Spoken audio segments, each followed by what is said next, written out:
What's up, everyone? Welcome back to the channel. It's another reset week and we've got an evolved character coming up. One of the best, one of the strongest single target high damage DPS characters showing up on a rerun banner. We've already had our limited event a couple weeks back, but now here to showcase for us just on a single week one run banner. Saber Kage, the Revenger, is showing up today. So we've got a couple of events to go through. We can also go ahead and get some first impressions of what Saber Kage is like. I wanna be immortal, like a god in the sky. I wanna be a silk flower. Battle Pass for many of the servers are also resetting. Ours ran out last time for our cluster group, but now we can go ahead and renew it and also get some of these awesome rewards. The gems being very welcomed, especially after having a couple of banners that we've been pulling for, and the weapon tickets especially needed for our Darkened banner coming up. So if you are looking for cost-effective strategies, this battle pass is one of the top 3 items to look at if you are lightly considering some purchases. And then here we have it. Saber Kage's Queen of Swords. This is going to be her exclusive outfit to go with her current banner week. Looking great with the swords and her collection. All those black and red accents, and definitely many features to like about it, but especially that it's Halloween based. So just like we had Mousa earlier, we now have Saber Kage showing off here her Halloween, pumpkin style. All the bats and the red and black accents, looking a little vampirish too, but definitely a wonderful outfit. And for you folks that are evolved enjoyers, or even just looking to add a very strong single target DPS for many PvE modes, but also arena PvP modes, Saber Kage is one to consider. Looking at the banners real quick, Shadow Walker is showing off the immediate opportunity to pull for Saber Kage, and like you've seen in our previous strategies for pulling on the Rainbow banner and why we are drier than a desert, you want to aim for your 450 pulls so that you can at least have a shot at building your character at a 5-star. You can get incredible lucky and just get it to 5-star, but usually you may need 1 voucher, and that's where the monthly voucher comes in. You'll get 20 rainbow tickets from there, 20 weapon tickets, but if you have more and this is a character that's ever on the limited banner run that you need to shoot straight for UR, then you're going to be aiming for that 700 to 750 to get that 3rd copy, but also a couple extra shots at pity, since you need 6 copies for the complete Oath UR. Sometimes going up to 800 is not worth it, so I usually stop at the 700 to 750 just to clean up and finish on a good note when you're pulling. On the weapon rack, we have the Nameless Blade for Saber Kage, as well as a couple of generic weapons. Any SSR weapon could be dropped as you're aiming for your 30 pulls for every Nameless Blade from here. No pity, as usual, but it is just 30 pulls. You do want to be saving these, though, because your light and dark characters need these weapon tickets, so your weapon vouchers usually have to go towards a character that's on a limited or a rerun banner that may not be showing up for some time. So Saber Kage, how long she's going to be unavailable on the first encounter banner. She might be coming soon, like many others. So there you have it. And then in fire support for the marks, a couple of reruns from recent ones. Steel Shield, which was here with Miranda, or the week before Miranda at least, increases the amount of granted HP shield by 40%. Good for your support girls. Endurance for any girls increases defense every time you've taken damage, and just making a wall. And then Soul Devour, which looks to be applicable to all DPS girls, but is focused on defeating enemy targets to gain yourself 10% skill damage boost for 2 turns. And if you defeated a target that was affected by any of these negative statuses, you restore lost HP. So pretty decent. We'll see if any PvE modes with resurrecting piles really require this, but this definitely looks like a PvP mark for arena battles. not the strongest selection in my opinion, and personally, with the Darkin banner coming up, we are going to be going after a lot of marks, so I am saving from this point on, unless something really strong comes out, maybe like soul armor or maybe like a soul sword or something like that, then I would consider going for it. But right now, with this selection, I would rather just wait. So let's take a look at other events that we've got going on before we jump into exploring Saber Kage. Primarily, your name closet, which you covered, has the outfit. Oracle Revelation is here, which for 6 tickets lets you try to gamble for a copy of Saber Kage, or at the very minimum, 5 rainbow tickets. 17 participants so far. Every 40 over the original 40 that participate means another winner, but usually just means 1 for now. So here we are. 60 gems as well. Okay, all right, this is a pretty sweet deal, but you know, we're gonna spend our 6 tickets and at the very least try to get some rainbow tickets, but have a shot at a copy of Saber Kage. Trials, as always with the reruns for any of the normal races, we'll complete our 5 main trials to learn a little bit more about Saber Kage, earning some fragments for her copy, as well as illusion trials, which just give us straight gems. So definitely don't forget to do this part. You want to complete all 3 chapters, each one of them giving you 1,000 gems. So it's a nice way to stock up. And when you're doing your regular events from the event menu, remember it's the one that has Puff, you can go ahead and spend some gems during the week, you know, just by doing regular activities or purchasing pink tickets, sorry, for your marks. Rainbow tickets if they're available, like last week in the shop. You can go ahead and get yourself a free copy as well of Saber Kage. Over time, just collecting the copies and building her up. So if you do these as well as the illusion trial and her story mode, you will have enough for 120 fragments to build up a whole copy. Multi-day daily top up. This one is actually okay if you're a light spender to break apart your purchases in 5 days and get yourself some extra gems.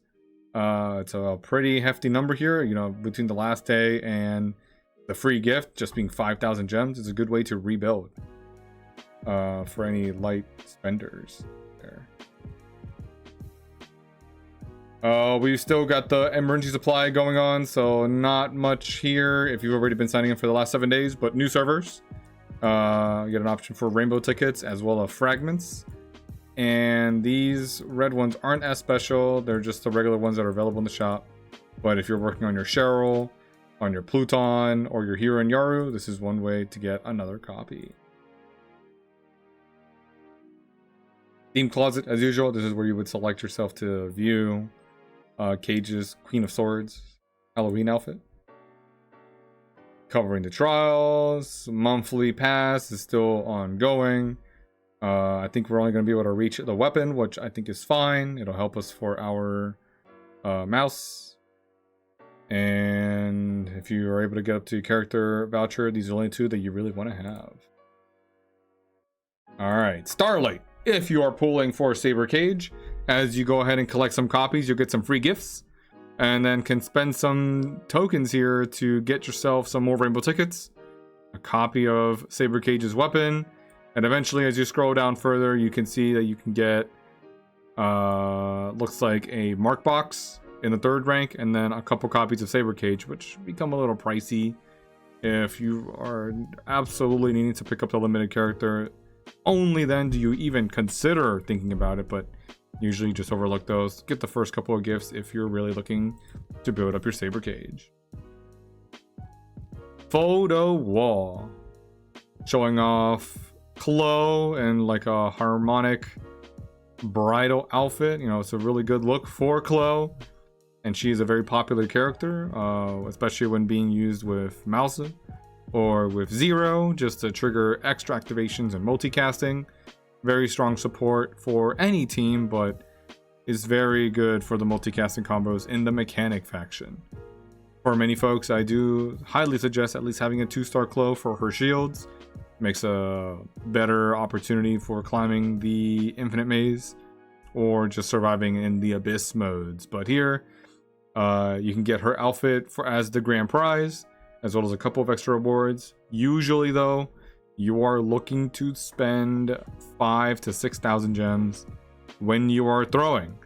And if you have bad luck, that's when you're pushing the high limit of 6k gems. And as we're trying to save, we're not going to really go deep into this mode, but I'll do my free throw, get myself some gold for 50 gems. And because we're viewing this video, I'll go ahead and do another throw, get us some feed. But as you can see, it is growing in the number of gems that it costs. As we go up the ladder, it's going to start costing more and more gems until we're in the thousands, and that's where it starts climbing a lot. The rewards here, you know, like 2 first encounter airdrop tickets, no thank you. 1 blue chip, if it was purple, yes. And only 500 gems as like a refund, nah, we're good. We did our 50 gems, and I think for this price, I'm set. And finally, for the main weekly resource event, it's going to be Cube World, which we've covered on the channel before. We want to be moving our puff around the board and clicking on the enemy so we can see who we're up against, and also pull a free support slot if we need a character to join our team at full max 5 stars, equally to our level. Here, I'm just going to select my usual team. I have a selection of characters. Cheryl in the front because she usually one-shots a lot of these modes, and if you have your own Cheryl or Pluton with an AoE attack, it's just going to one-shot everybody and you can make progress a little bit faster. You can skip though, but as you can see, you know, we're going to let our pets do their thing real quick and just have Cheryl take a quick shot, and you know, just quickly end the fight so that we can move on to the higher floors. But as you proceed, you're going to see that a chest will be left behind by every enemy that you defeat. That's going to have some rewards. This one, first one having some gold. Next we'll go up. We need 3 new humans. And a nice strategy, because we have multiple teams, I have mine filtered out so that I can select a team of full humans. This one though requires us to have Chica, so I need to go find Chica in my lineup and put her in somewhere. We'll replace Claire. And now we can fight. Skip that because it's alright. We're really showcasing what's going on here, but as you can see, we now have a purple crate. We can move over and get some weapon tickets, which is really nice. Very welcomed. This is an awesome resource event, where by just completing your floors, you're going to be able to get some resources just to add to your roster. Just remember that you need to have specific girls. This time we need Motorcycle Girl Louise. Go ahead and skip that. And then we have one more crate. Usually the third one has something stronger, which is getting us Starlight materials, which are very important for making you our girls. And then we'll go ahead and get the portal and move on to the next floor. Just remember that there are, looks like 36 floors. No, not really. 36 floors that we can do the first week, stopping around 12, and then we're going to go up to 20. So at the 20th floor, you will then be able to unlock chest rewards, which you can go ahead and select what you like to get. And this is why this is a strong resource event. We want to get some more tickets because we're pulling yellow characters, blue chips. Those are good for leveling up. More yellow tickets, always. Pink tickets, yes, that's what we want. We're saving up for some marks here. Weapon tickets are going to be very powerful right at this point. Don't be tricked by these other resources right now, because you need these for your light and dark characters. You're going to wish you got these here.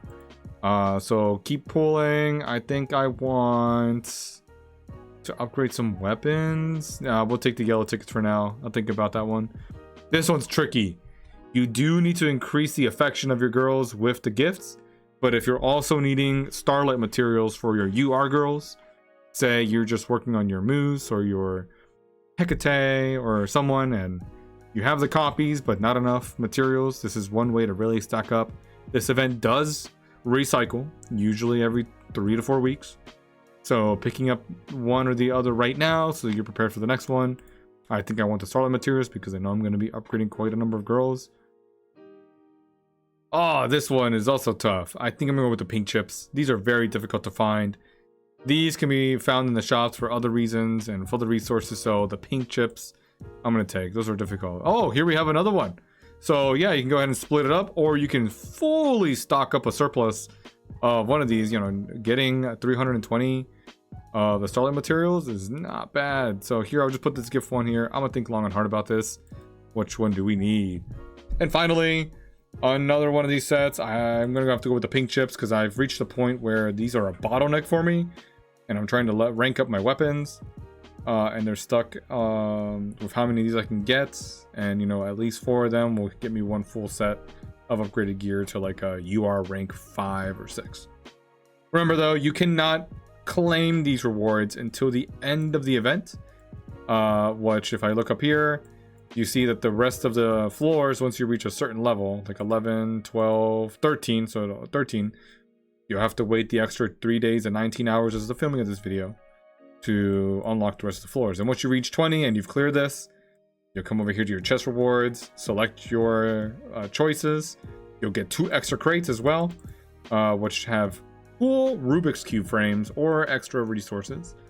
And then you can claim all of these rewards. So it's really nice to stock up, especially when we're going into a pretty hefty period of pulling characters. So very nice, relaxing week for anyone not looking seriously at Saber Kage, but for anyone going for Saber Kage, you have a couple of extra resources to count on. Speaking of Saber Kage, let's go take a look. How's our girl doing? All right, here she is. We don't have her yet. She kind of escaped us the last time. If I was an evolved player, I would definitely want her, but you know, she can kind of fit in with a lot of teams. Looking first at her basic, it's 100% of attack damage to the enemy with the lowest target. Nice that it targets the enemy with the lowest HP, and can kind of help to trigger some of her items that, you know, go off when killing characters. But it's a basic attack, and you know, we're no longer in the Beast Folk faction, so the basic attacks actually do something. This is nice that it is targeting something with the lowest HP, doing more damage. Watch Your Back is her active skill, doing 300% of attack damage to the enemy with the lowest HP percentage. So she's really targeting, and you know, being single target, she can focus more of her power into a single strike. 300 is an incredible multiplier. And also, if their HP percentage is already less than or equal to 33%, she gets this extra overkill effect, which increases her skill damage by 100%. Really wanting to finish that fight. This really comes in handy when you're fighting bosses like in the Abyss, in Lost Expedition, or with, you know, other game modes. Your Oasis boss, your base boss, and any PvE modes. But in PvP, if she's really focusing her power into a single strike, can take out, you know, girls with the right marks. So very strong. Looking at her talents, when using a skill, deals an additional indirect damage equals to 30% of attack boost to targets afflicted with Control 2, that's your stun, paralyze, or silence. Corrode, which is, you know, where it really helps out if she's on an evolved team. Or deadly poison, comboing very well with Sapphire if you've got her hanging out with your team. So very nice, you know, some extra indirect damage based off of attack percentage. It's not too crazy, but it's still a nice welcome amount of indirect damage that can only be blocked by the bio shield or the invincible shields, because indirect damage will get past HP shields and other defenses. It's indirect. Yeah, there you have it. Right, the Awaken is as usual, 4-star. Before attacking, enemies can get Dread. What is Dread? Reduces the target's energy by 1 and increases the damage they take by Saber Kage with 10%. Whoa, alright. Very nice, you know, in line with what the Evolve like to do. Just control your energy, control your team with negative statuses. To the target that she's attacking and adjacent enemies. Wow, she attacks the middle, affecting 3 other girls with that one ability. The skill's overkill effect triggers when the target's HP falls below 40%. Getting an extra opportunity here to really overkill a girl that has taken some damage. And on top of that, the overkill damage, which, you know, a nice transition, speaking of, increases to 200%. Oh, very nice. Very nice. If you can get a boss that revives down to the below that 40%, you know, you're definitely going to take it out with Saber Kage. All right, and then finally here, the 5-star talent, Rend. Before attacking, if the target's HP is greater than or equal to 50%, so if it's over 50%, you know, you're hitting something healthy early in the game, reduces the incoming healing effect by 80% for 2 turns. This is going to increase the chances that the target cannot heal back up significantly so that Saber Kage can keep hitting them to get them below that 40% threshold and really then focus on triggering overkill to take them out. If the target's HP is less than 50%, deals indirect damage equal to 10% of the target's lost HP. Whoa. Alright, yeah, this is really overkilling that target. If 10% of its overall lost HP and it's below 40%, you're just doing mountains of damage. Great. So we love this. Saber Kage as a primary DPS can hold her own, but usually wants to be activating after another DPS that can try to get the enemy's health points below that 40%, so she can target the one with the lowest HP and really focus on taking them out with that crazy 300% of attack multiplier damage. Wow. Okay, let's go look at her weapon. Not the full picture without the weapon. For DPS girls, you really do want her weapon because it's going to give you some extra crazy stats. So here, rank 0 just for having the weapon. After attacking but not killing a target, you're getting an extra 6% crit damage, and 20% hit rate for 2 turns. Alright, so increasing your chances of getting some damage. The rank 3 increases these stats a little bit more. 8% crit damage, and 30% hit rate. Okay. And then at 7-star, increases further from 12 crit damage, 50% hit rate still for 2 turns. And after attacking or killing the target, you are going to get an extra 80% dodge. So a little bit of survival here for Saber Kage, where you can have some marks on her that are giving her dodge. Because she's only targeting one enemy at a time and not really multicasting unless you have like mouse. She is going to be a sitting duck if she targets the wrong character. So just know that as you're playing around with this, that you're going to want to build some dodge so that she can kind of avoid or evade some of the hits that are coming her way. And then finally, once you get the Oath-1 addition to the ranked weapon, for each additional evolved girl deployed, you know, she kind of likes being on an evolved team, she increases her damage boost by 5%. So on a full evolved team, we're looking at 25%, because I think it's not counting Saber Kage. Yeah, for each additional. So 25% damage boost. So that's wild. Very, very wild. And again, you get your affection and you got her outfit. So you definitely do a couple things here with your Saber Kage. 50% of attack. So it's increasing the indirect damage at her Oath 2 from the 30% to 50%, which is, you know, a very respectable amount of damage. And then finally, for URing her and getting her all the way up, deals 30% of the attack's damage to all targets afflicted with dread. Remember this happening to the enemy she's targeting plus the ones next to them. And then below 50% HP, deals the overkill damage by 300%. So you know how we said it was 200% on the usual 4-star skill? Now it's 300%. Really increasing those multipliers. And if you don't have her outfit and you do get her to the UR, you're going to get this extra design for when you deploy her in her chibi mode to go into battle. So yeah, this is what we got, showing off Saber Kage's big week on the rerun banner. One that I would definitely like to try to target as a DPS character that's single target. Maybe in the future. Unfortunately, I'm going to have to pass on it this time. We've been very busy with Control and other support girls. But for any evolved players, as you can see, her synergies are really good around Control, around Corrode, Poison, and also having other evolved girls on the team to help her out with some of these buffs. So, what are you thinking about Saber Kage, and is she a DPS girl that could make your team? Comment down below, as I want to hear about it and what you've got to say about this week's events and Saber Kage. If you are pooling, then I have to wish you the best gacha. Alright, well, good luck to everyone. I appreciate everyone stopping by this week to check out the events. Like and subscribe if you're enjoying the content, and take a look at what we got going on in the description. I think you'll like what we're cooking. Anyways, have a good one, y'all.